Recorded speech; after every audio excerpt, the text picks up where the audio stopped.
أعوذ بالله من الشيطان الرجيم.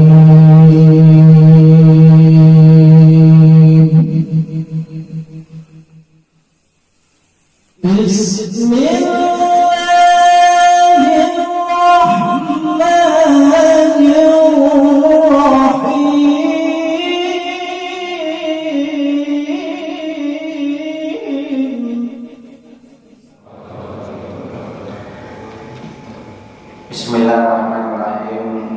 Bismillahirrahmanirrahim. Alhamdulillahirabbil alamin wassalatu wassalamu ala asyrafil anbiya'i wal mursalin habibina wa syafiina wa qurratu a'yunina wa maulana Muhammad tibil qulub wa dawaiha wa afiyatul abdan wa shifaiha wa nurul absar wa dhi'iha wa dhilal wa ilaiha wa la yusahih.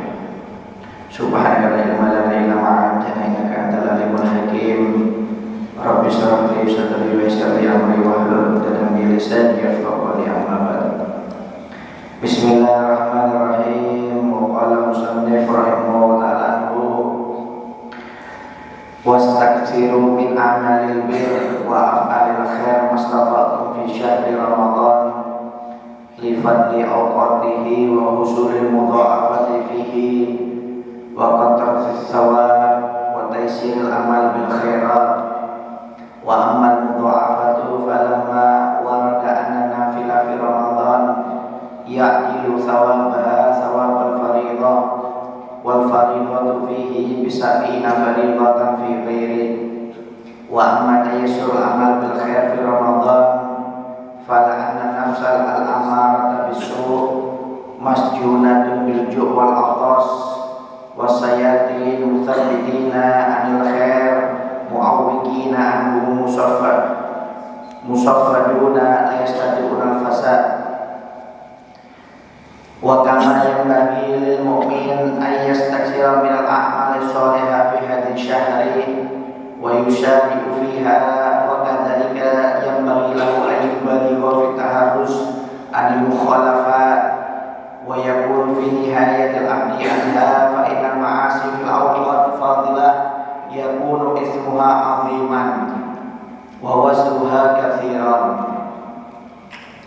Dan dianjurkan di dalam bulan Ramadan untuk memperbanyak amal kebaikan dan melakukan perbuatan kebaikan semampu kalian di dalam bulan Ramadan, karena keutamaan waktu bulan Ramadan dan bisa mendapatkan lipat ganda pahala di dalam bulan Ramadan dan banyaknya pahala dan kemudahan-kemudahan amal di dalam kebaikan. Adapun lipat ganda di dalam bulan Ramadan, bahwasanya orang yang melaksanakan ibadah sunnah di bulan Ramadan maka dia akan mendapatkan pahala seperti melakukan ibadah wajib. Dan barang siapa yang melakukan ibadah wajib di dalam bulan Ramadan maka dia akan mendapatkan pahala seperti 70 pahala wajib di selain bulan Ramadan.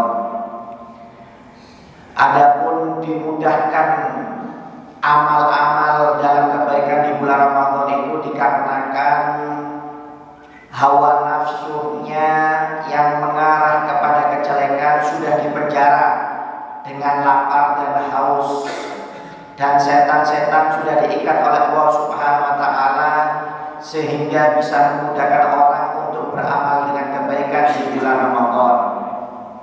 Begitu juga jika dianjurkan bagi orang mukmin untuk memperbanyak amal soleh di dalam bulan Ramadan, maka dianjurkan juga untuk sampai tidak bermaksiat, melanggar perintah Allah Subhanahu wa taala di bulan Ramadan. Karena sesungguhnya maksiat di bulan Ramadan maka dosanya sangat besar dan akan dilipat gandakan oleh Allah Subhanahu wa taala. Jadi di bulan Ramadan selain berpuasa dianjurkan untuk memperbanyak amal soleh.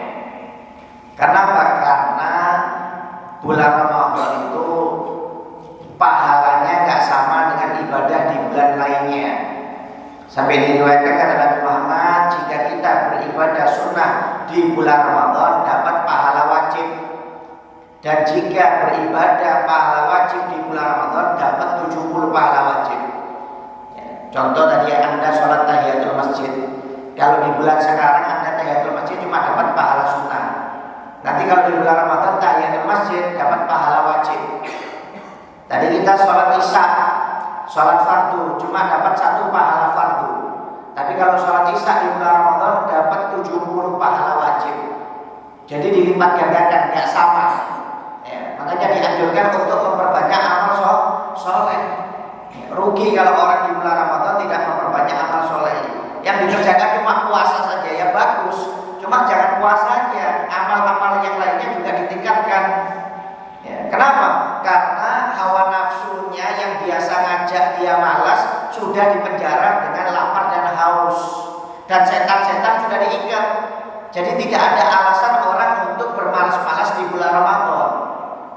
Hawa nafsunya sudah dikalahkan dengan lapar. Ya. Hawa nafsu itu Pak bisa dikalahkan cuma dengan lapar. Jadi ketika Allah Subhanahu wa taala ya, menciptakan hawa nafsu, ditanya oleh Allah Subhanahu wa taala, "Wahai hawa nafsu, siapa aku, siapa engkau?" Allah tanya, kata hawa nafsu, "Engkau, aku." Hawa nafsu tidak mengakui kalau Allah sebagai Tuhan, Tuhannya dirinya sebagai hamba, enggak. Ketika diciptakan oleh Allah Ta'ala, hawa nafsu ditanya siapa engkau, kata hawa nafsu, engkau, aku. Akhirnya disiksa oleh Allah Subhanahu wa taala. Disiksa dengan api oleh Allah Subhanahu wa taala. Setelah disiksa begitu lama, dikeluarkan oleh Allah Ta'ala, ditanya siapa engkau, siapa aku. Kata hawa nafsu, engkau, aku. Disiksa dalam neraka, itu hawa nafsu diangkat oleh Allah Ta'ala, masih ditanya, menjawabnya sama seperti belum disiksa oleh Allah Subhanahu wa taala. Akhirnya dimasukkan dalam riwayat neraka dingin oleh Allah Subhanahu wa taala. Dalam waktu yang begitu lama, akhirnya dikeluarkan, ditanya oleh Allah Ta'ala, siapa engkau, siapa aku, ya hawa nafsu. Kata hawa nafsu, engkau, aku. Akhirnya oleh Allah Subhanahu wa taala hawa nafsu dikasih lapar.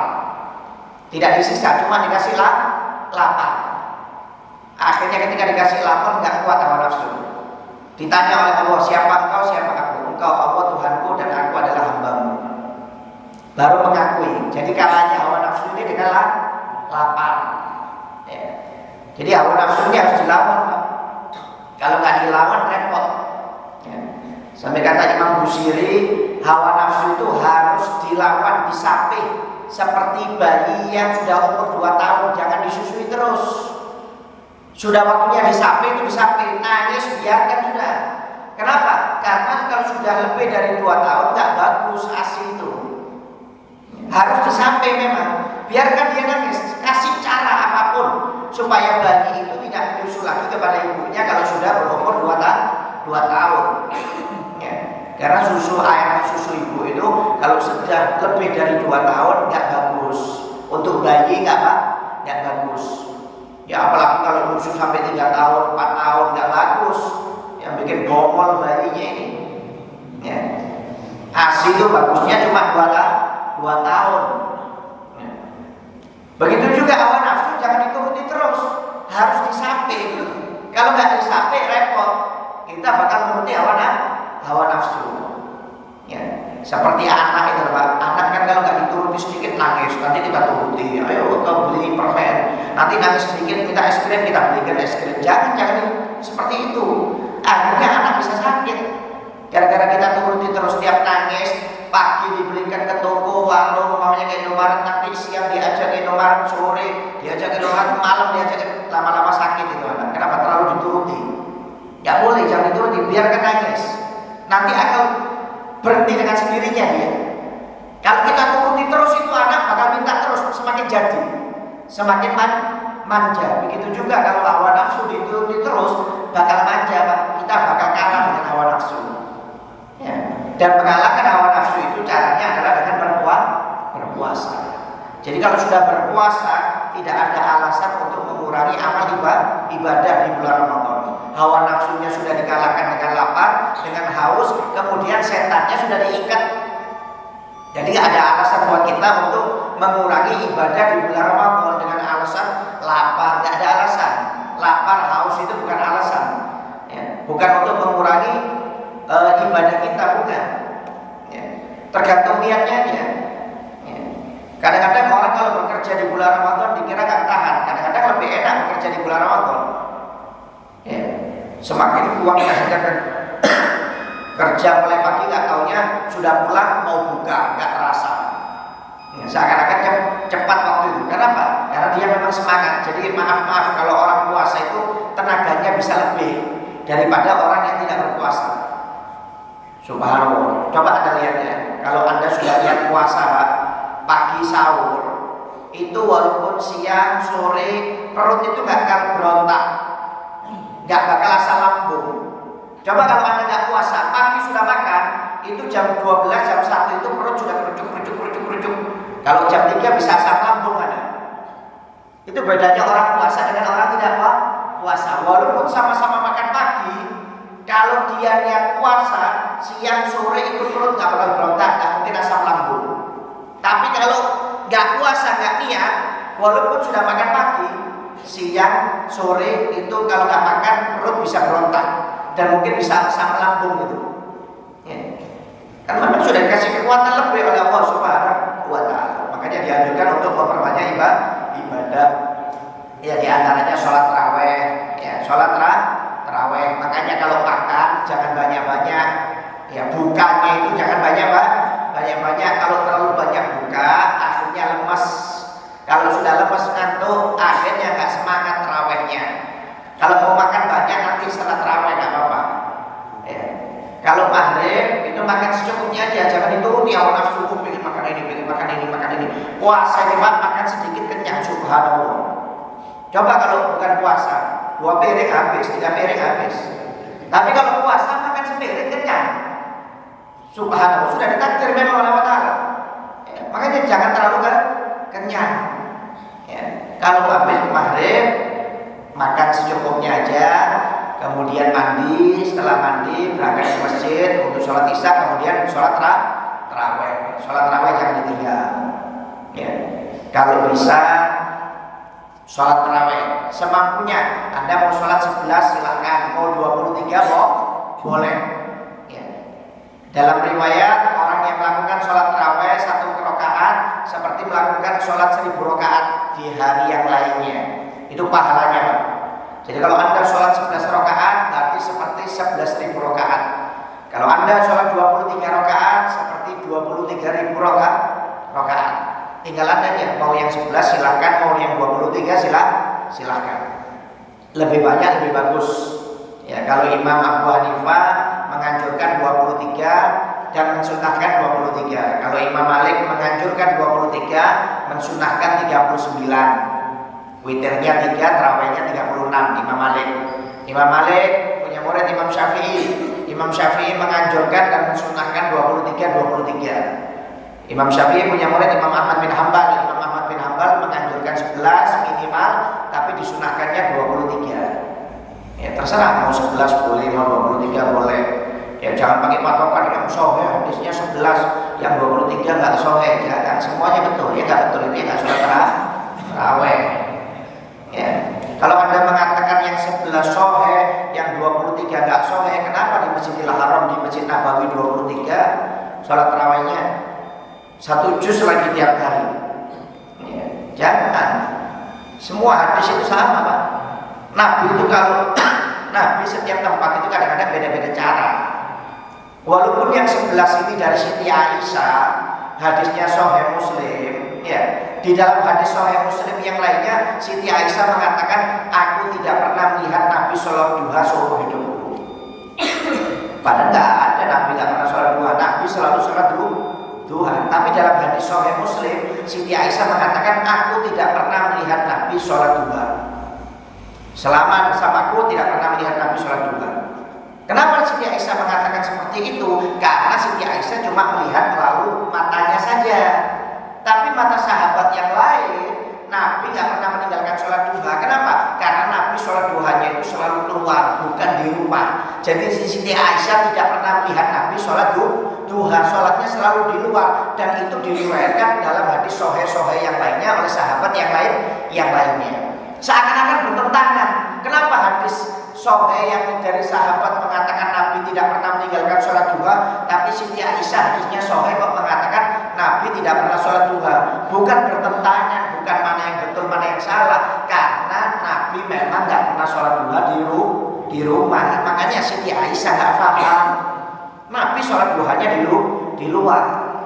Makanya kadang-kadang ada Nabi sholat malamnya 11, ada riwayat yang mengatakan 23, ada yang mengatakan 39. Kenapa?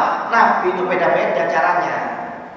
Nabi menunjukkan bahwasannya setiap tempat itu berbeda-beda. Makanya diajarkan untuk menghormati perbedaan pendapat. Ya, harus menghargai. Ya, ada riwayat sholat subuh pakai kunut, ada yang riwayat nggak pakai kunut. Silakan, karena Pak Nabi beda-beda tempatnya. Di sana pakai kunut, di sana nggak pakai kunut. Ya.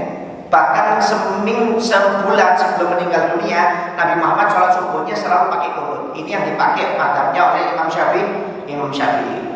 Jadi sebulan sebelum meninggal, Nabi sholat subuhnya selalu pakai kunut.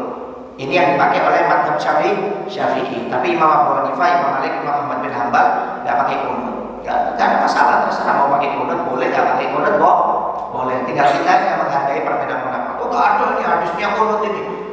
Dari sana nggak ada. Imam Syafi'i ini ahli hadis, Pak. Imam Syafi'i ini ahli hadis. Kenapa Imam Syafi'i nggak pakai hadisnya Imam Bukhari, Imam Muslim? Karena Imam Bukhari, Imam Muslim itu di bawah Imam Syafi'i jauh. Makanya nggak ada Imam Syafi'i pakai hadisnya Bukhari, Muslim, itu nggak ada. Karena mereka di bawahnya Imam Syafi'i meninggal baru mereka lahir. Makanya Imam Syafi'i, Imam Ahmad bin Hanbal, Imam Malik, Imam Abu Hanifah nggak pakai hadisnya Imam Bukhari, Muslim. Kenapa? Karena mereka sudah ahli hadis semuanya. Imam Malik ahli hadis terkenal dalam kitabnya Muwatta. Imam Malik itu ulama madhab yang terkenal dengan ahli hadis. Imam Syafi'i juga ahli hadis. Makanya nggak perlu pakai hadisnya Imam Bukhari, Imam Muslim. Bahkan dulu Imam Syafi'i itu ahli hadis, Pak, bukan ahli fikih. Cuma oleh gurunya diarahkan untuk belajar fikih karena Pak, fikih ini lebih bermanfaat daripada hadis. Kata gurunya, kalau kamu belajar hadis wahai Syafi'i, aku yakin gak ada orang terkenal dalam ilmu hadis seperti engkau. Semuanya kalah, kata gurunya. Saking pinternya Imam Syafi'i ini, Pak. Saking pinternya Imam Syafi'i, maaf kalau Imam Syafi'i itu jadi pengumpul hadis, Imam Bukhari, Imam Muslim itu bisa kalah, gak ada apa-apanya dengan Imam Syafi'i. Cuma oleh gurunya disuruh untuk belajar fikih. Akhirnya Imam Syafi'i belajar fikih jadi ulama madhab. Kenapa? Karena fikih ini lebih luas, pembahasannya lebih luas. Dan Imam Syafi'i itu kenapa dia belajar fikih? Karena orangnya pintar memang. Orangnya pintar. Jadi kalau orang cuma hafal Quran, umpamanya hafal hadis, belum tentu bisa jadi ulama madhab. Imam Bukhari saja dan Imam Muslim itu nggak bisa jadi ulama madhab. Mereka bermadhab kepada Imam Syafi'i dua-duanya. Imam Bukhari dan Imam Muslim itu madhabnya Syafi'i. Karena apa? Kalau jadi ulama madhab, Imam Bukhari, Imam Muslim nggak cukup, karena kapasitas ilmunya belum cukup. Yang diakui oleh dunia cuma 4 saja, yaitu Imam Abu Hanifah, Imam Malik, Imam Syafi'i, Imam Ahmad bin Hanbal. Karena kecerdasan ilmunya. Imam Bukhari aja nggak sampai kok ilmunya. Makanya Imam Bukhari sama Imam Muslim madhabnya itu Anda lihat dalam sejarah, madhabnya ikut Syafi'i, bukan pakai madhab sendiri mereka. Kenapa? Kapasitas ilmunya beda. Jadi ulama madhab ini memang kapasitas ilmunya luar biasa, nggak sembarangan, Pak, bisa orang jadi ulama madhab. Nah, makanya mulai zaman dulu sampai sekarang ulama madhab yang diakui cuma 4 aja, yang lainnya nggak diakui. Yang diakui cuma 4. Imam Abu Hanifah, Imam Malik, Imam Syafi'i, Imam Ahmad bin Hanbal. Itu yang diakui oleh dunia. Ya. Jadi Imam Syafi'i ini pintar, memang luar biasa. Ya. Kalau sekali baca langsung hafal, sekali melihat langsung hafal. Imam Syafi'i. Kalau kita kan ribuan kali nggak hafal-hafal. Ya, juz apa nggak hafal-hafal, ulangi 100 kali nggak hafal-hafal. Ya hilang terus, gimana nggak mau hilang? Orang lihat Taurat terus. Ya, Imam Syafi'i aja biasanya, Pak, 1 kali hafal, ini 2 kali baru hafal. 2 kali dengar baru hafal, 2 kali lihat baru hafal. Biasanya 1 kali dengar, 1 kali lihat langsung hafal. Sampai pernah Imam Syafi'i itu gurunya jelaskan, Imam Malik Imam Syafi'i dulu belajar kepada Imam Malik di Medina. Di Imam Syafi'i itu duduk di belakang. Dia saking miskinnya, nggak punya buku, nggak punya pulpen, nggak punya kertas, nggak punya pulpen. Imam Syafi'i miskin memang. Imam Syafi'i ini miskin. Duduk di belakang. Semua muridnya Imam Malik punya buku, punya pulpen. Yang ilmunya Imam Malik dijelaskan Imam Malik ini berjam-jam Pak jelaskan. Imam Syafi'i cuma mainan ludah di belakang karena nggak enak. Sampai yang lainnya pura-pura nulis seperti ini. Imam Malik kelihatan kok mainan ludah ini yang di belakang. Ya. Akhirnya setelah selesai majelis taklim dipanggil itu. Kamu yang belakang maju sini. Siapa kamu? Saya Muhammad bin Idris. Saya lihat dari tadi kamu mainan, nggak mencatat ilmu saya. Sudah saya catat itu. Di mana kamu catat? Di sini. Catat sini. Coba diulangi apa yang diomongkan oleh Imam Malik sampai awal sampai akhir. Titik komanya sama dengan apa yang diomongkan oleh Imam Malik. Kaget Imam Malik. Ketika tahu kecerdasan Imam Syafi'i seperti itu, langsung tahasus, nggak digabung dengan yang lainnya oleh Imam Malik. Langsung disendirikan. Bayangkan ceramahnya Imam Malik mulai awal sampai akhir disebutkan, titik komanya disebutkan oleh Imam Syafi'i. Sekali dengar itu langsung hafal Pak Imam Syafi'i. Kalau kita jangan harap kirim salam. Belum sampai kantor keluar masjid sudah lupa apa yang diomongkan. Keluar sih sudah lupa semuanya. Nah, Imam Syafi'i waktu itu pernah 2 kali lihat baru ingat, baru hafal, 2 kali dengar baru hafal. Dia mengeluh kepada gurunya Imam Waqi'. Syaqawtu ilal Waqi' an su'il hifdzi. Aku mengadu kepada guruku Imam Waqi' karena jelekkan hafalanku. Kata Imam Waqi', fa arsyadani antar ma'asi. Imam Waqi' memberi petunjuk kepadaku supaya aku tidak bermaksiat. Karena li'anna ilma nur wa nurullahi la yu'ti ilal 'asi. Karena ilmu itu adalah cahayanya Allah dan cahaya Allah tidak akan diberikan kepada orang yang bermaksiat. Kata Imam Syafi'i, saya nggak pernah bermaksiat wahai guru, saya nggak ada maksiat. Nggak mungkin. Coba kamu ingat, kalau sudah hafalan berkurang, berarti kamu ini maksiat. Diingat oleh Imam Syafi'i. Oh, ingat Imam Syafi'i. Saya bukan maksiat guru. Saya waktu itu berjalan berpapasan dengan seorang perempuan. Karena anginnya terlalu keras, pakaiannya terbuka, akhirnya kakinya, betisnya terlihat oleh mataku. Nggak sengaja, langsung aku menoleh. Kata gurunya, gara-gara itu lihat betisnya perempuan, kamu langsung berkurang hafalannya. Ya, apalagi kita Pak, yang paha ayam tiap hari, mau hafal kirim salam. Ya. Imam Syafi'i aja nggak sengaja bisa berkurang hafalannya, apalagi kita. Ya, masalah terserah. Mau intinya perbedaan madhab itu adalah rahmat dari Allah Ta'ala. Anda mau sholat berapapun silahkan. Yang penting jangan sampai meninggalkan sholat tarawih. Dipaksa harus dipaksa. Ya, jangan dituruti hawa nafsu. Harus dipaksa. Ya rugi. Karena apa? Maaf ya, belum tentu di tahun-tahun yang akan datang kita bisa menangi bulan Ramadan. Ya, makanya Nabi Muhammad kalau sudah akhir bulan Ramadan, kata Nabi Muhammad, semua malaikat menangis. Yang ada di langit, yang ada di bumi, semuanya menangis. Bertanya, kenapa ya Rasulullah malaikat menangis di akhir bulan Ramadan? Karena umat Islam mendapat musibah dari Allah Ta'ala. Musibah apa? Kata Nabi Muhammad, dengan keluarnya bulan Ramadan itu adalah musibah bagi umat Islam. Biasanya kalau sudah masuk awal bulan Ramadan, pintu surga dibuka lebar-lebar, keluar bulan Ramadan, pintu surga ditutup lagi.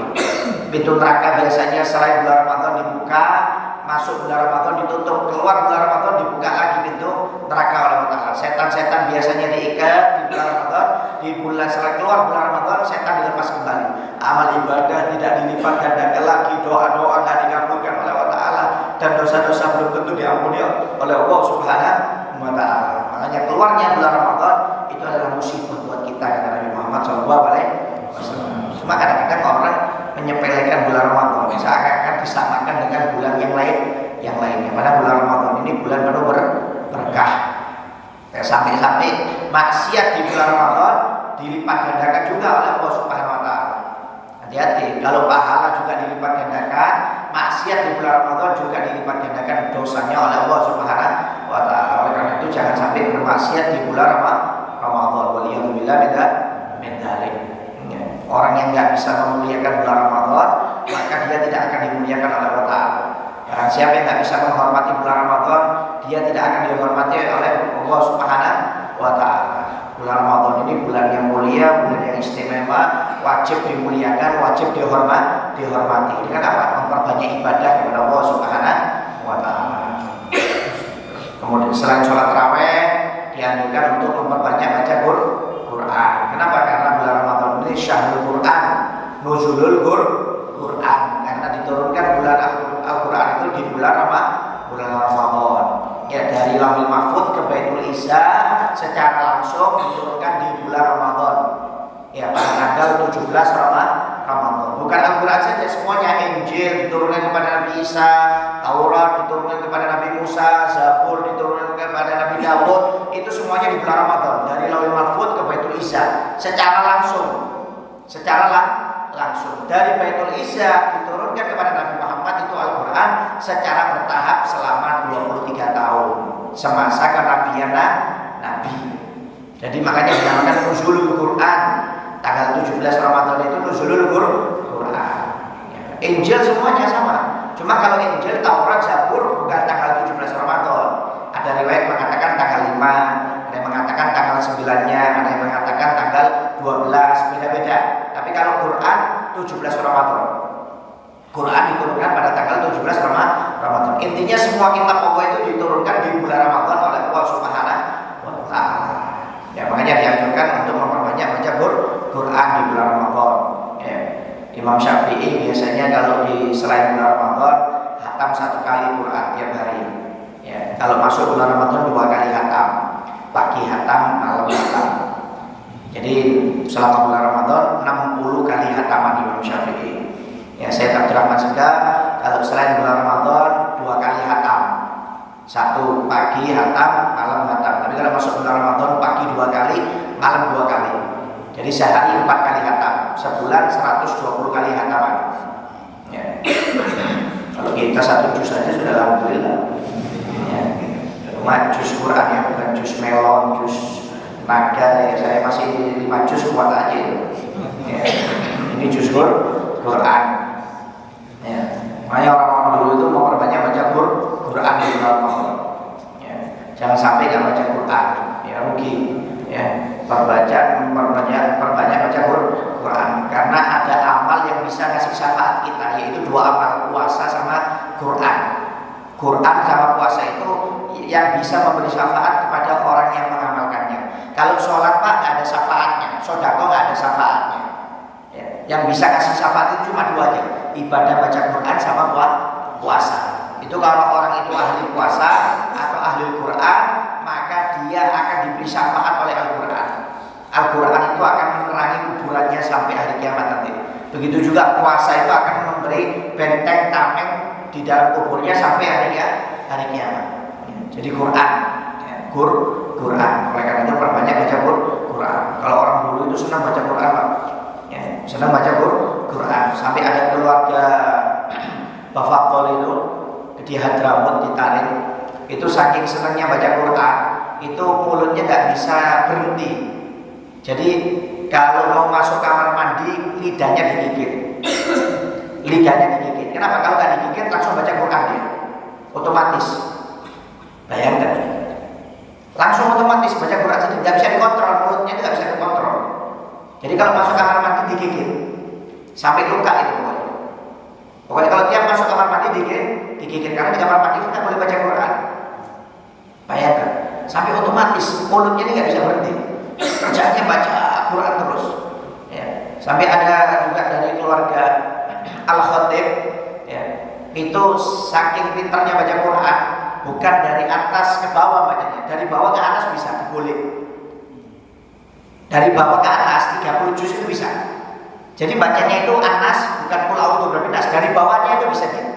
Saking pintarnya itu. Jadi hafalnya itu bukan dari atas ke bawah, dari bawah ke atas diputar bisa dia bacanya. Saking pintarnya itu. Ya. Jadi kalau tidurnya itu kelilirnya baca Quran. Jadi Jadi umpamanya dia mau tidur baca juz 29. Nanti tidurnya itu kelelirnya baca lanjutannya juz 30. Bangun tidur, nanti melanjutkan lagi juz pertama, tambah dia. Jadi tidurnya itu kelelirnya itu baca Quran, melanjutkan bacaan sebelum dia tidur. Bisa Anda bayangkan? Dan itu disaksikan oleh puluhan muridnya. Tidurnya itu keliling baca Quran. Kalau kita ini tidurnya loh, saking hebatnya. Loh, kalau tidurnya baca Quran, ya, ayat apapun nggak ada masalah. Ini yang hebat, dia sebelum tidur umpamanya baca juz 29 sampai habis, nanti tidurnya itu baca juz 30. Nanti umpamanya dia kalau mau tidur baca juz 29, nanti tidurnya ketika keliling itu baca juz 28, 29. Jadi tidurnya itu baca Quran, kelilingnya itu baca Quran, dan itu disaksikan oleh murid-muridnya. Bisa Anda bayangkan, saking cintanya dengan Quran. Ya, makanya rugi kalau orang nggak mau baca Quran. Ya, kita baca WhatsApp, HP berjam-jam tahan. Kadang-kadang meluangkan waktu untuk baca Quran 5 menit, 10 menit aja. Kadang-kadang nggak sempat, tapi HP sempat. Coba HP ketinggalan, langsung balik dibawa. Ya, HP dibawa. Tapi kalau Al-Quran, waduh, baru dibaca sedikit langsung redup, makanya tinggal 5 watt. Kalau baca HP, wah jangan ditanya, walaupun ngantuk ini bisa tahan matanya, bisa tahan. Ya akhir zaman sudah. Ya, akhir zaman. Orang lebih senang HP ini madharatnya banyak, Pak. Waliyahulillah min dzalik. Ya. Memang manfaatnya banyak, madharatnya lebih banyak. Anda lihat sudah sekarang, zaman-zaman sekarang, Pak. Ya, enggak anak kecilnya, enggak orang tuanya. Kalau sudah kumpul, Anda lihat megang HP sendiri-sendiri. Di bandara itu Anda lihat, tiap orang megang HP. Kata rombongannya, enggak ada yang ngobrol, main HP sendiri, ketawa-ketawa sendiri. Kalau dulu enggak ada HP, ngobrol, main sama-sama. Sekarang enggak ada, Pak. Anak saya itu kalau main HP cuma Sabtu Minggu aja. Itu kalau sudah kawannya datang bawa HP sendiri, tenang, nggak ada suara. Kenapa? Tiap anak itu anak saya bawa HP sendiri-sendiri. Untuk saya kasih HP cuma Sabtu Minggu, nggak tiap hari. Minggu, Sabtu 1 jam, Minggu 1 jam. Selain Senin sampai Jumat nggak boleh lihat HP. Bayangin, itu lihat HP, nggak ngobrol sama kawannya. Lihat HP sendiri, yang kakak sendiri, adiknya sendiri, ya HP saya 2, HP istri saya 2, yang nomor 3 HP sendiri, yang nomor 4 HP sendiri. Anaknya, yang kawannya bawa HP juga sendirian, nggak ngobrol, dia main HP sendiri. Jadi kalau waktunya sudah habis 1 jam diambil semua baru ngobrol. Jadi ya kan, anak kecil itu main HP, yang besar main HP. Ya, kadang-kadang tua, sudah tua 70 masih main HP, status lagi. Sudah bau tanah, masih selfie, ibu-ibu itu umur 60 lah, kayak kurang kerjaan. Misalnya kalau umur segitu tasbih yang dipegang, ini enggak HP, selfie, masak, nanti disyuting. Ya. Saya lebih senang HP zaman dulu itu, takut itu, enak sudah itu. Kalau perlu SMS, perlu telepon sudah nggak dipakai apa-apa. Kalau HP yang sekarang kan banyak madharatnya, nanti Facebook, WhatsApp, nyita waktu banyak loh Pak HP ini. Kalau dibuat baca Quran berapa juz sudah? Terus setengahnya.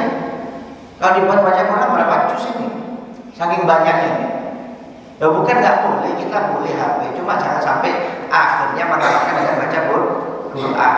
Quran nggak akan dibaca sama sekali. Waliyahulillah min dzalik. Yang ngasih syafaat kita ini bukan WhatsApp, bukan Facebook, Pak, Quran. WhatsApp nggak bisa ngasih syafaat. Walau malah bikin madharat nanti. Bikin madharat. Ya. Kita kalau pegang HP setiap hari, mungkin berjam-jam kalau dihitung tahan. Ya, pulang kerja istirahat langsung main HP, lihat YouTube, buka Facebook, lihat WhatsApp, segala macam. Nggak terasa sejam, 2 jam, 3 jam itu nggak terasa, Pak. Nggak terasa. Okay. Sampai kata kawan saya waktu itu ngomong, Beb, HP ini saya kerjanya dari HP. HP ini datangkan uang. Jadi kalau saya ketinggalan berangkat kerja kemudian lupa nggak bawa HP, wajib pulang. Kenapa? Uang saya dari HP, kata dia. Tapi kalau istri saya ketinggalan, saya nggak balik. Kenapa? Istri saya habiskan uang. Istri saya habiskan uang, kata dia. Cuma jangan ditiru ya ini ya. Ini pemahaman yang salah. Ya. Ya kalau habiskan uang untuk belanja keperluan keluarga nggak ada masalah. Ya kalau habiskan uang buat foya-foya, umpamanya buat beli baju terus-terusan, itu ya nggak boleh dilihat-lihat. Ya. Jadi oleh karena itu dianjurkan untuk memperbanyak baca Quran. Ya minimal kalau bisa 1 hari 1 juz minimal. Nggak repot Pak. Al-Quran itu 1 juz 10 lembar. Kalau Anda bacanya 2 lembar habis subuh, 2 lembar habis zuhur, 2 lembar habis asar, 2 lembar habis maghrib, 2 lembar habis isya, sehari 1 juz. Nggak repot, cuma 2 lembar kok, nggak lama. Ya. Kalau yang lancar cepat mungkin 5 menit selesai 2 lembar, 10 menit. Kalau yang nggak lancar paling 20 menit lah, 15 menit, 20 menit. Ya. Masa baca koran yang berlembar-lembar besar itu bisa banyak? Ya. Baca koran itu sampai atas dibaca semuanya rapi, berita-beritanya tahan. Itu berapa lembar itu koran itu? Al-Quran cuma segini aja, koran segini Pak. Belum kanan kiri lebarnya itu koran. Koran aja bisa baca, tahan dia. Masa Al-Quran tadi nggak bisa. Orang kalau nggak baca Quran, kalau lancar pahalanya 1, kalau nggak lancar malah 2 didobel oleh Allah. Makanya jangan kecil hati sih, nggak lancar bacanya, nggak apa-apa. Nggak lancar malah pahalanya double. Pahalanya double, diperbanyak oleh Allah. Kenapa? Supaya semangat dia baca Qurannya. Nggak kecil hati. Yang penting yang lancar jangan pura-pura nggak lancar. Ya, supaya didobel. Karena yang lancar itu kan bacaannya banyak, pahalanya banyak. Tapi kalau yang nggak lancar itu kan bacaannya sedikit, makanya didobel pahalanya oleh Allah Subhanahu wa Ta'ala. Makanya dianjurkan untuk membaca Quran. Ya. Saya pernah gitu ya, sampai pernah dikisahkan ya. Kata Nabi Muhammad SAW, orang yang ahli Quran itu adalah keluarganya Allah Subhanahu wa Ta'ala. Orang khususnya Allah Ta'ala.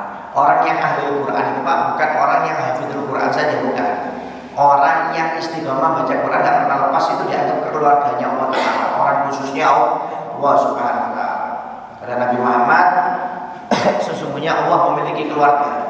Maka sahabat bingung, siapa ya Rasulullah? Apakah Allah menikah? Kata Rasulullah, bukan. Keluarganya Allah adalah orang yang ahli Quran, kata Nabi. Ahli Quran di sini kata para ulama bisa orang yang hafizul Quran, ada pun juga ada orang yang ahli Quran, istiqomah selalu baca Quran tiap hari. Walaupun sedikit, tapi yang penting dibaca tiap hari. Ini keluarganya Allah Ta'ala. Kalau sudah keluarganya Allah Ta'ala, dia dijaga. Makanya orang yang ahli Quran, hafizul Quran, atau yang istiqomah baca Quran, itu kalau meninggal jasadnya kekal, nggak bisa hancur, nggak bisa dimakan binatang. Kekal. Salah satu orang jasadnya yang dikekalkan oleh Allah Ta'ala adalah ahlul Quran. Ya, sampai pernah dikisahkan ketika MTQ agak lama ya, sekitar hampir 10 tahun, hampir 10 tahun, sekitar 5 tahun ke atas yang lalu, MTQ nasional di Palembang itu kan ada daerah Ulu, daerah Ilir. Jadi mesnya di Ilir, acaranya di Ulu itu harus nyebrang. Ya, waktu itu kalau mau putar jauh memang. Nah akhirnya nyebrang sungai, naik ke Tinting atau Dompeng itu, kapasitasnya melebihi. Ya, karena arusnya di sana memang deras Pak. Saya pernah naik itu, arusnya ngeri, sungainya memang. Ya, arusnya ngeri, kayak laut arusnya. Nggak tahu kenapa di sungai apa itu namanya, Sungai Musi. Apa Palembang itu? Musi ya. Ya. Sungai Musi itu memang arusnya keras dia. Ya. Mungkin waktu itu ada kapal juga lewat, karena arusnya keras, akhirnya oleng, terbalik ini kapal. Sebagian bisa berenang, ada yang nggak bisa berenang. Jasadnya itu Pak nggak ditemukan. Hari keempat baru ditemukan. Hari pertama nggak ditemukan, hari kedua nggak ditemukan, hari ketiga nggak ditemukan, sampai hari keempat baru ditemukan jasadnya. Bayangkan, orang kalau sudah matinya di sungai, di air, itu 1 hari aja bisa bengkak. Bisa bengkak, kalau 3 hari bisa hancur itu tubuhnya. Terlalu banyak air yang masuk. Karena air itu kan rusak, lebih cepat rusak jasad itu kalau kena air.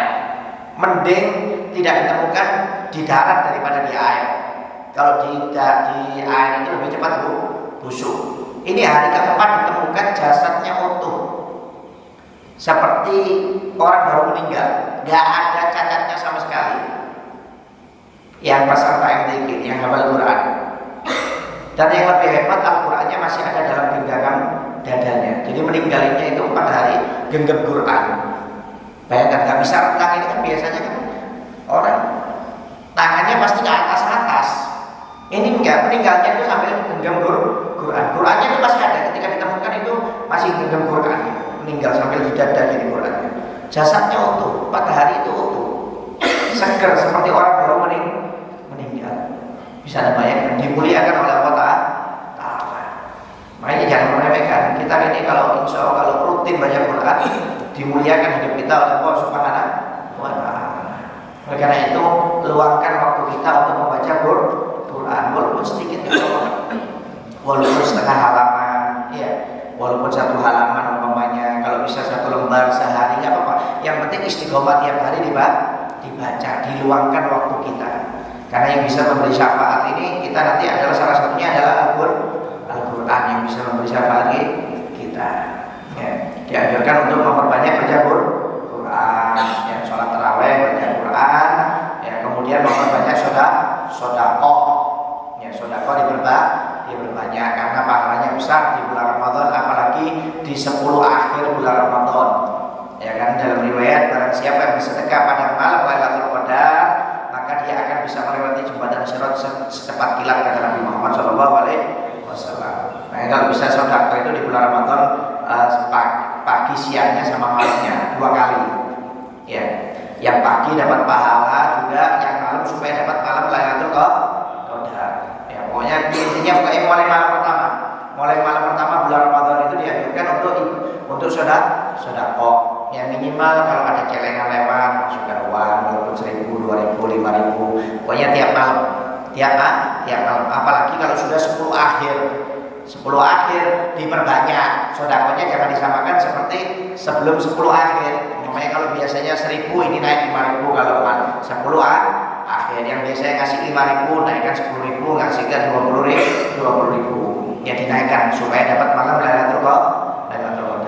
Ya, pokoknya intinya kalau bulan Ramadan dianjurkan untuk memperbanyak ibadah karena pahalanya banyak, baik dengan sholat tarawih, kemudian baca Quran, sedekah, silaturahmi, menghadiri majelis ilmu, baca zikir atau yang lainnya, ya, atau yang lainnya. Wallahu a'lam bishawab. Bismillahirrahmanirrahim. Qala musannif rahimahullah ta'ala adabul qada'il hajah fil makanil mu'addi li qada'il hajah, yaitu adab-adab ketika buang hajat di tempat tertutup, ya, seperti kamar mandi. Yang pertama, memakai sandal itu sunnah. Kalau masuk kamar mandi disunahkan memakai sandal. Ya, kemudian yang kedua, satrul ra'si, menutup kepalanya dengan kopiah. Ya, menutup kepala pakai kopiah atau pakai topi. Pokoknya kalau masuk kamar mandi itu sunahnya memakai penutup kepala. Ya, yang penting jangan kerudungan. Ya, nanti dianggap perempuan ini. Ya, pakai penutup kepala. Jadi sunahnya pakai sandal, ya, 2 sandal di 2 kaki, kemudian menutup kepala, kemudian disunahkan untuk baca doa sebelum masuk. Ya, Bismillahirrahmanirrahim. A'udzubika minal khubuthi wal khaba'its. Allahumma inni a'udzubika minal khubuthi wal khaba'its. Ya, disunahkan baca doa. Ya Allah, aku berlindung kepadamu dari godaan setan laki-laki dan setan perempuan. Kalau yang masuk laki, yang goda setan perempuan. Kalau yang masuk perempuan di kamar mandi, yang goda setan laki. Ya, nggak tahu kalau banci, ya, setannya banci juga kan? Ya, banci kaleng. Nah, kemudian yang keempat, takdimul yasari ila dukhul, disunahkan mendahulukan kaki kiri. Ya, kalau masuk kamar mandi kaki kiri. Ya, ketika masuk kaki kiri. Wa taqdimul yamini ila khuruj, dan mendahulukan kaki kanan ketika keluar. Masuk kaki kiri, keluarnya dahulukan kaki kanan. Kemudian ada muhammad dzikrillah au kulli mu'adzamin ka ismin nabi, ya, dianjurkan untuk tidak membawa zikir nama-nama Allah Ta'ala atau nama Nabi, ya. Hati-hati kalau bajunya ada tulisan la ilaha illallah, ya, itu jangan dibawa masuk ke dalam kamar mandi, ya. Atau cincinnya ada tulisan Muhammad Rasulullah, namanya kan ada cincin itu. Nah, itu nggak boleh dimasukkan kamar mandi. Jadi kalau masuk kamar mandi itu bukan hanya nggak boleh zikir, tapi pakaian yang lengket kalau ada nama-nama Allah atau nama Nabi itu harus ditutup, ya, harus ditutup. Jangan sampai ada nama Allah atau nama Nabi kemudian dimasukkan ke dalam kamar mandi, ya, hati-hati. Kemudian al-julus, disunahkan untuk duduk ketika qada'il hajah, ya, disunahkan untuk duduk, jangan berdiri, ya, jangan berdiri, disunahkan untuk duduk. Kemudian Allah yatakallama, hendaknya untuk tidak banyak bicara, ya, ngobrol telepon-teleponan kamar mandi, ya, buang air besar sambil telepon-teleponan. Nanti kalau sudah keluar baru teleponan. Jangan berbicara di kamar mandi, ya, tidak dianjurkan untuk berbicara. Kemudian Allah yang dura ila sama wa ila farjihi au ila ma yakhruju walakin yadhuru amamahu. Ketika buang hajat jangan melihat ke atas, ya, jadi ketika BAB atau kencing lihatnya ke atas, ya, atau lihat ke kemaluannya, jangan dilihat kemaluannya, atau kekotorannya yang keluar jangan, tapi lihat ke depan, lihat ke depan. Jadi jangan lihat kemaluannya, jangan lihat yang keluar, kemudian jangan lihat ke atas, lihatnya ke depan saja, ya, nggak usah bingung, ya, mau dilihat modelnya gondrong ke apa terserah, ya, jangan pakai dilihat. Kalau sudah kemaluan kemudian kotoran jangan dilihat. Sayyidina Ali bin Abi Thalib itu kan dapat julukan karamah wajah, ya, Sayyidina Ali karamah wajah. Mudah-mudahan Allah memuliakan wajahnya. Kenapa? Karena Sayyidina Ali itu mulai kecil sampai meninggal dunia tidak pernah melihat kemaluannya sendiri. Jadi kemaluannya sendiri tidak pernah dilihat oleh Sayyidina Ali bin Abi Thalib. Auratnya tidak pernah dilihat pokoknya Sayyidina Ali. Makanya dapat julukan dari Nabi karamah wajah, yaitu orang yang dimuliakan wajahnya oleh Allah Subhanahu wa Ta'ala, karena tidak pernah melihat kemaluan. Jangankan kemaluan maaf orang lain, kemaluannya sendiri nggak pernah. Kemaluannya sendiri nggak pernah dilihat. Ya, memang disunahkan untuk tidak melihat, apalagi kekotorannya yang keluar. Ya, karena kata para ulama, orang yang sering melihat kotoran yang keluar bikin matanya cepat rabun. Ini nggak bagus. Melihat sesuatu yang kotor itu bikin mata rabun. Ada yang sering lihat tempat sampah, namanya lihat kotoran, itu tidak disunahkan. Makanya kalau lihat itu yang segar-segar, pemandangan, pohon-pohonan, ya, supaya matanya bagus. Ya, kalau lihat kotoran tidak disunahkan. Kemudian al-i'timad ala rijil yusra wa taqulul yumna mansubah, ya, disunahkan untuk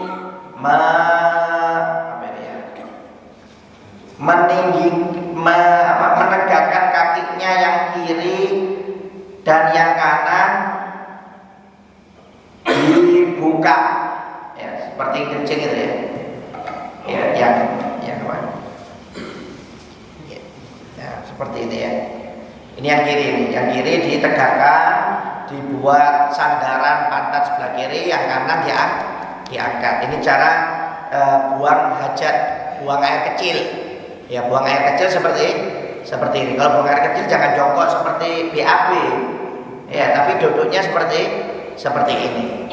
Ya, seperti ini. Kemudian lengan sebelah kirinya ditaruh di paha kiri, agak ditekan sedikit. Nah, karena kandung kemih itu sebelah kiri seperti ini.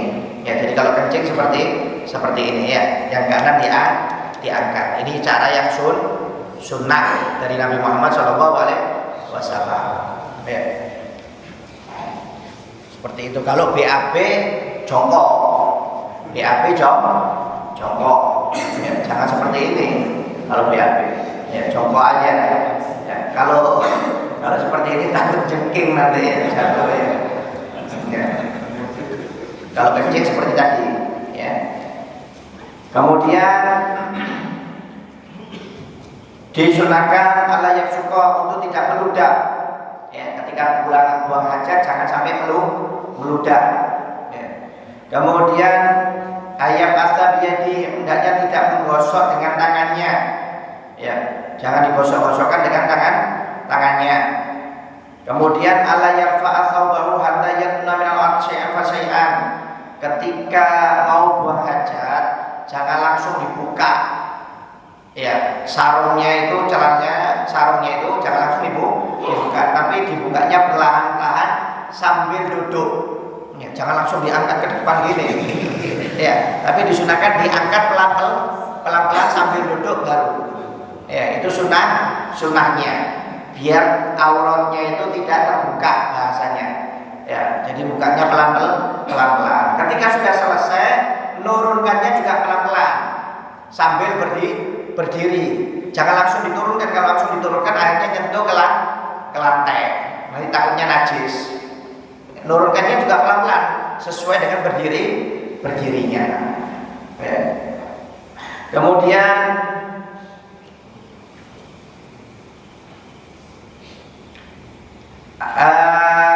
disunahkan untuk istibrak.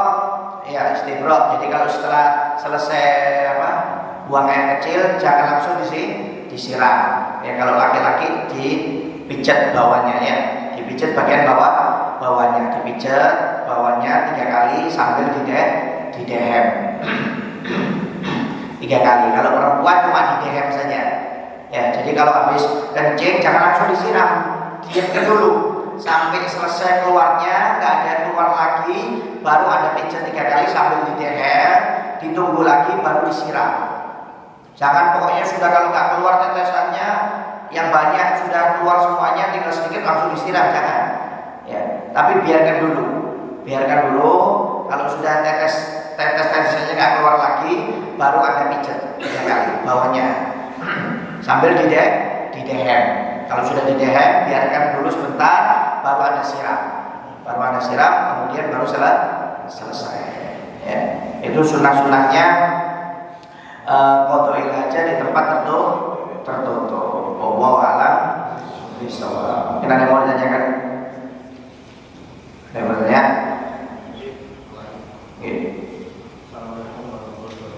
Waalaikumsalam.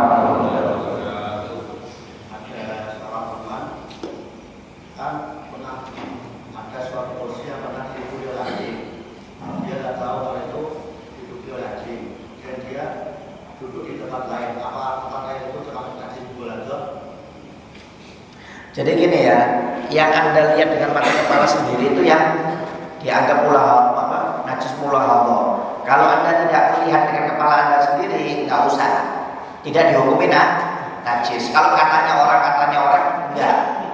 Ya, jadi nggak ada masalah, boleh-boleh aja.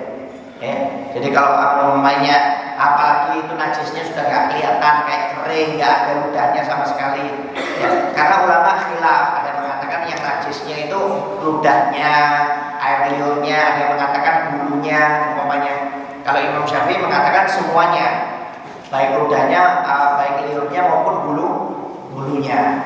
Jadi intinya kalau Anda tidak melihat, ya apalagi kalau najisnya kering, umpamanya nggak jelas, ya nggak ada masalah.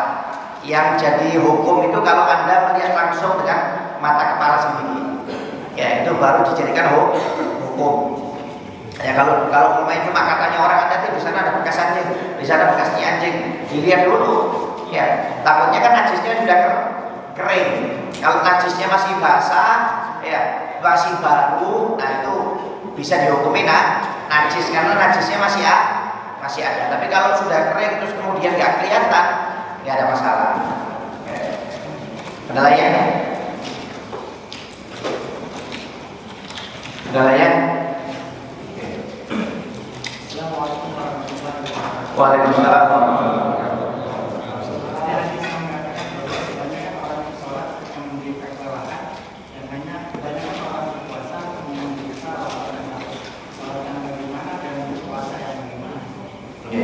Ya, kan memang ada hadis Nabi Muhammad SAW, laisa min syiyamihi al-ju' wal atas, kamin shaimin laisa min syiyamihi al-ju' wal atas. Berapa banyak orang yang berpuasa cuma menahan lapar dan haus saja. ya pahalanya nggak ada. Maksudnya apa? Yaitu orang-orang yang cuma menahan lapar dan haus, tapi maksiatnya jalan. Maksiatnya jalan. Jadi bahasanya dia berpuasa, mulutnya masih berdusta, masih gonjing, adu domba, matanya masih melihat sesuatu yang diharamkan oleh Allah Ta'ala. Ini cuma dapat lapar sama haus saja. Ini hadis dan Nabi. Kalau masalah sholat sama aja sebenarnya. Kalau sholat cuma dapatkan kelelahan, itu adalah sholat yang tidak ada khusyuknya sama sekali. Karena kata Nabi Muhammad SAW, sholatnya seseorang itu diterima sesuai kadar khusyuknya. Kalau khusyuknya cuma 5%, ya 5%. Kalau khusyuknya 10%, ya diterima sholatnya cuma 10%. Kalau nggak ada khusyuknya sama sekali, ya sholatnya nggak diterima sama sekali oleh Allah Subhanahu wa Ta'ala. Cuma itu bukan dalil supaya kita berarti nggak usah sholat dulu belajar khusyuk. Enggak. Tetap sholat sambil belajar khusyuk. Ya, tetap sholat sambil belajar ikhlas, tetap puasa sambil belajar ikhlas. Karena zaman sekarang kadang-kadang ada aliran yang mengatakan percuma kamu kalau sholat kalau nggak ikhlas, percuma kamu kalau puasa nggak ikhlas. Belajar dulu ikhlas baru puasa. Ini yang ngawur. Ini yang ngawur. Dia nggak sholat berarti dia sudah nggak ikhlas. Perintahnya Allah dilanggar kok, berarti dia sudah nggak ikhlas. Kalau dia nggak puasa, berarti dia memang nggak ikhlas. Kenapa? Perintahnya Allah dilanggar. Gimana mau belajar ikhlas? Perintahnya Allah aja dilanggar. Jadi yang betul itu tetap aja sholat, tetap aja puasa, sambil belajar ikhlas, sambil belajar khusyuk. Seperti itu. Jadi orang yang ibadah, tapi ibadahnya masih melakukan maksiat atau tidak khusyuk, itu cuma dapat capek aja. Bahasanya dapat capek, tidak dapat apa-apa. Ya, tapi masih mending lah dia melakukan ibadah daripada tidak ibadah sama sekali. Ini dosanya lebih besar. Ya, dosanya lebih besar. Rasanya seperti itu. Ada lainnya? Ada lainnya?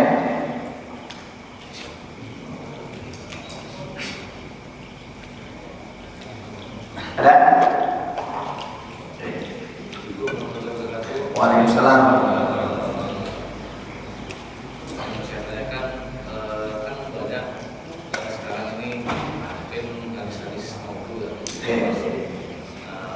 Seperti kita ini yang artinya kurang sedikit itu terkait masalah hadis itu, kira-kira ada kan cara membedakan hadis palsu dan hadis yang Jadi gini ya, memang masalah hadis ini nggak gampang. Ya, orang zaman sekarang ini kadang-kadang kalau belajar agama, kemudian langsung seakan-akan ada hadisnya enggak, dikit-dikit ada hadisnya enggak. Ya. Yang di pedoman itu ada hadisnya sahih enggak, dhaif enggak. Seakan-akan dia tahu hadis. Seakan-akan dia tahu hadis. Jangankan dia, maaf Pak, ustaz saja belum tentu ahli hadis. Belum tentu bisa hafal jutaan hadis.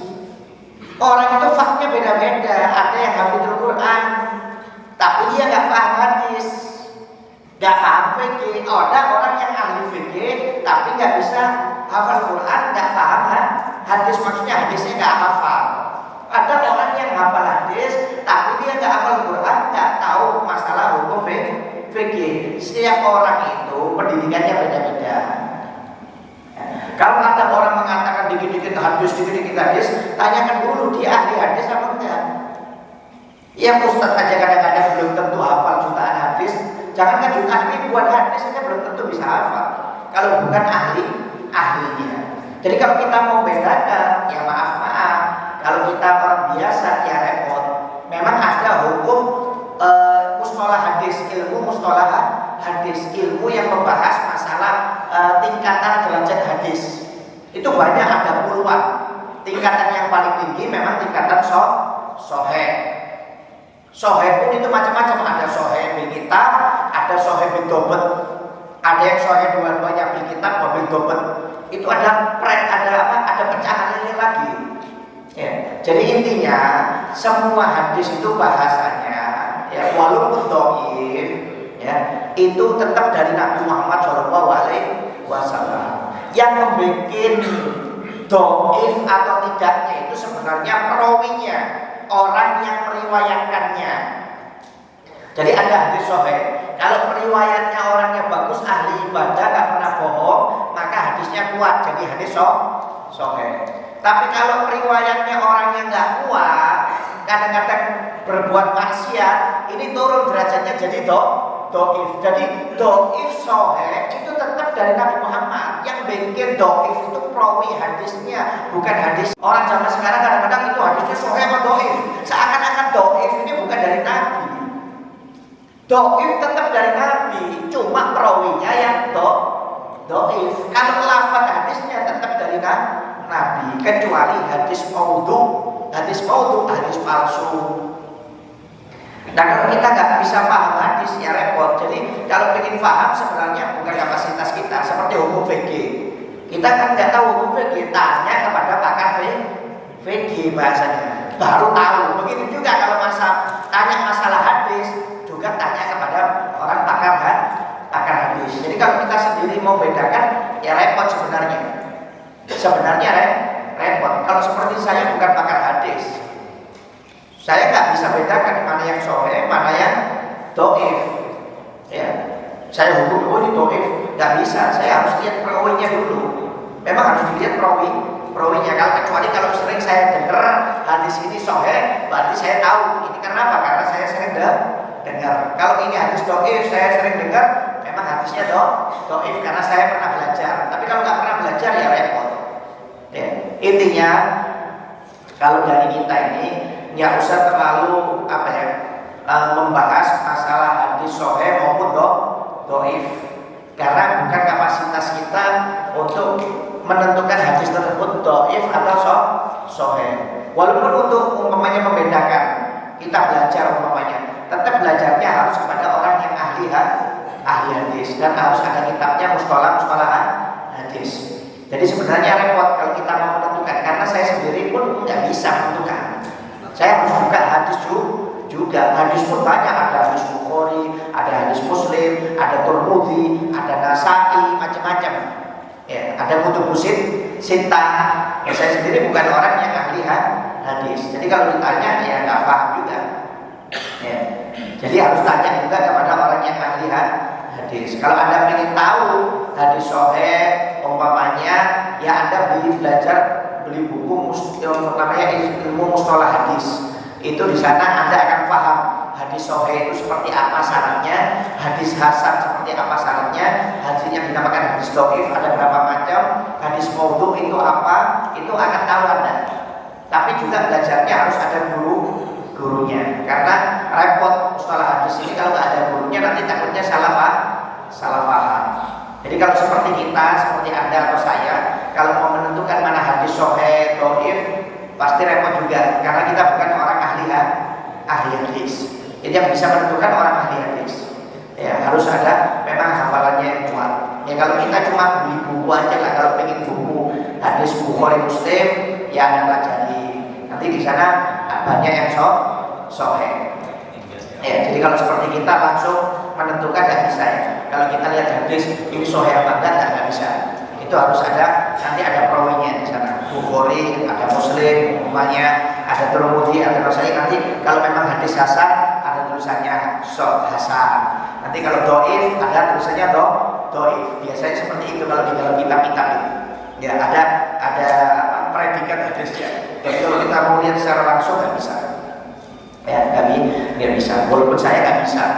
Ya karena saya bukan pakar hadis. Cuma intinya jangan pernah meremehkan hadis. Karena orang zaman sekarang ini kadang-kadang sok pintar. Hadisnya sahih atau dhaif.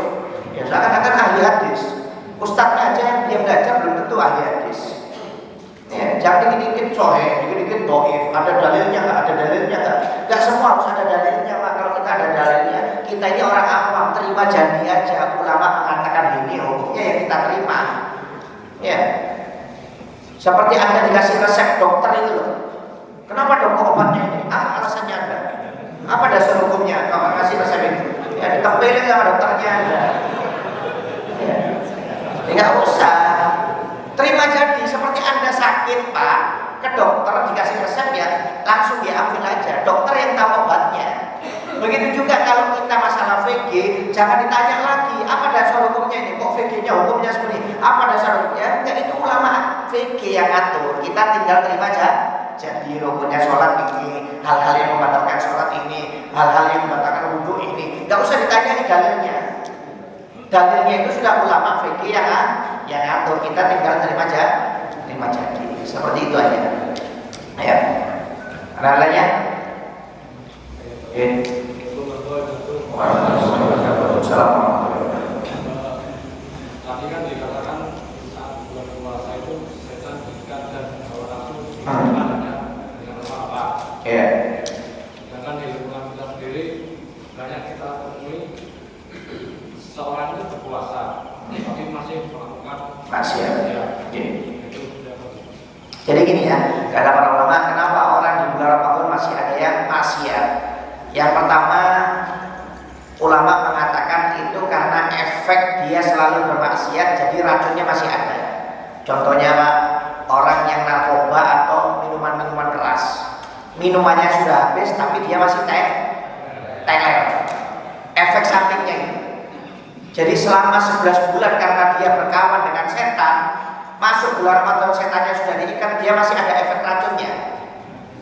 Efeknya itu masih ada. Seperti orang narkoba, umpamanya sabu-sabunya sudah habis, tapi efek telernya itu masih ada, bisa berhari-hari telernya itu. Walaupun narkobanya sudah habis. Begitu juga orang yang biasa kumpul sama setan, setannya sudah diikat, tapi itu racunnya masih ada, masih efek sama tubuhnya karena saking terlalu lamanya 11 bulan kumpul sama setan.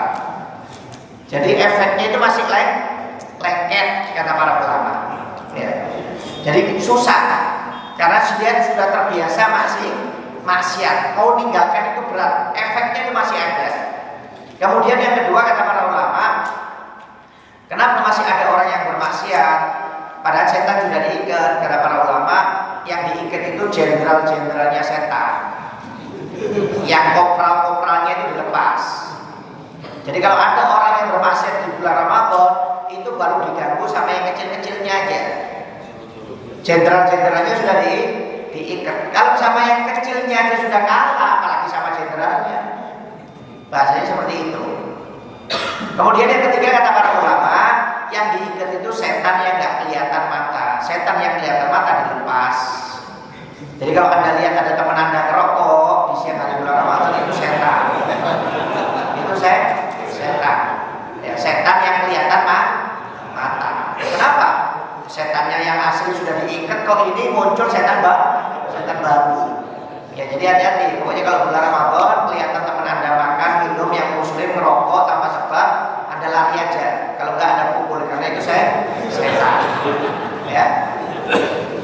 Jadi macam-macam. Ada yang mengatakan karena efek setan racunnya masih ada, efek sampingnya. Kemudian ada yang mengatakan memang yang diikat itu jenderal-jenderalnya setan, yang kecil-kecilnya dilepas. Ada yang mengatakan setan yang asli diikat, yang palsu ini, yang imitasi ini, yang kelihatan mata dilepas. Itu orang yang masih di bulan Ramadan. Jadi karena kalau menurut pendapat yang kuat, karena efek racun setan itu yang masih menjalar dalam tubuhnya. Ya, efeknya, efek samping dari perkawanan dengan setan selama 11 bulan. Ya, wallahu a'lam bishawab. Wa ila Nabi Muhammad sallallahu alaihi wasallam. Suratul ladzina an'amta alaihim ghairil maghdubi alaihim waladdallin. Wa tub alaihim innaka tawwabur rahim. Sallallahu alaihi wasallam. Walhamdulillahirabbil alamin. Taqabbalallahu minkum.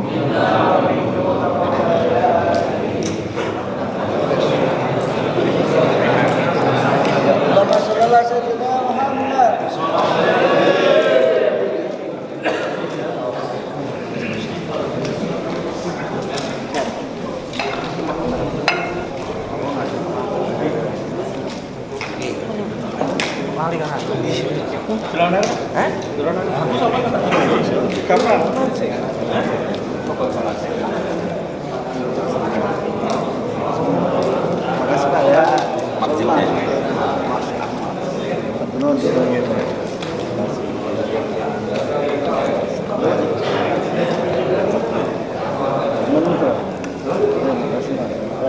sebentar. Makasih. Makasih Pak ya.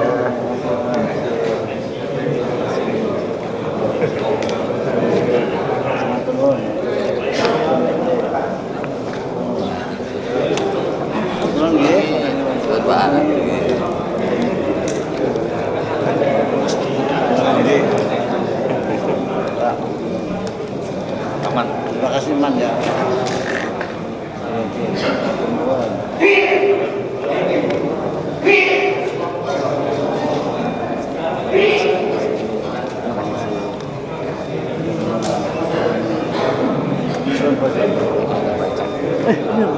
Masa? Saya udah baca tuh. Makasih. Mas. Selalu kan baru loh. Sore loh ya. Hadir loh. Kang ngumpul Kang. Ngumpul. Ses sama MTR ngumpul ya. Besok sore ya. Ikut undangan. Ini jangan lupa ya. Pokoknya besok sore. Besok lah. Sampai lepas itu. Besok sore. Terima kasih Mas ya. Selalu menyusuri. Hubungannya jadi ya. Masih pesan.